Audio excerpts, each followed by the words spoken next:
Bonjour à toutes et à tous, ici Maxime pour Ciné Techno et aujourd'hui je vais faire la critique du film Sergeant Riker, l'Odyssée d'un sergent en combo Blu-ray DVD. Le film est réalisé par Buzz Kulik et met en vedette Lee Marvin, Vera Miles, Peter Graves, Bradford Dillman et Lloyd Nolan. Il est distribué par Elephant Film et vous pouvez vous le procurer en magasin depuis le 6 mai 2025. Le sergent Riker est condamné à mort pour trahison. Selon la cour martiale, il aurait coopéré avec les Chinois et les Coréens durant la guerre de Corée. Cependant, Riker clame son innocence sous prétexte qu'il était en mission secrète à la demande de son supérieur, le colonel Chambers. Une information qui ne peut être corroborée par son supérieur, étant donné qu'il est mort au combat.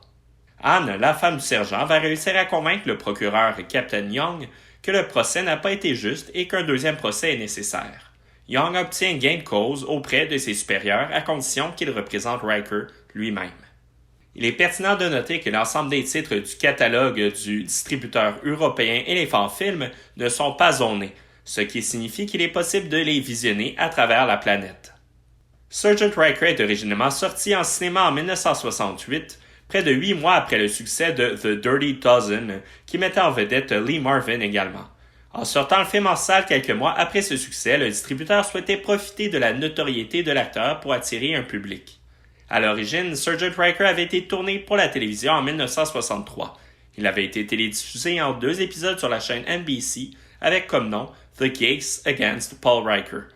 Pour une sortie officielle en cinéma en 1968, les 2 épisodes ont été combinés et retravaillés. Sergeant Riker est un bon film, mais il n'a rien de très exceptionnel non plus. Contrairement à l'impression que certaines personnes pourraient avoir, ce long-métrage n'est pas réellement un film de guerre, c'est plutôt un film de procès. Le scénario est assez simple et direct. Certaines avenues auraient permis de le rendre plus élaboré, mais ce n'est pas la décision qui a été prise. Cela a pour effet de rendre le scénario assez prévisible, particulièrement pour un public cinéphile du 21e siècle.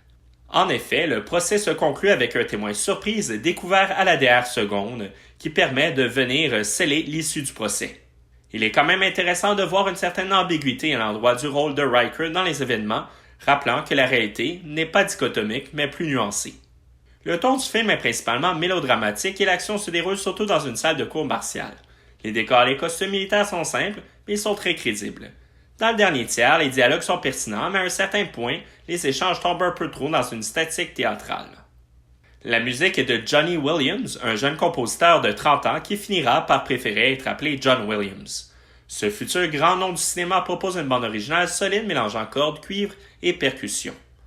Le travail de restauration de ce film tourné en 35 mm est une réussite. Le résultat respecte l'allure emblématique du cinéma de la fin des années 60, début 70 dans sa reproduction de la couleur, des contrastes et du grain.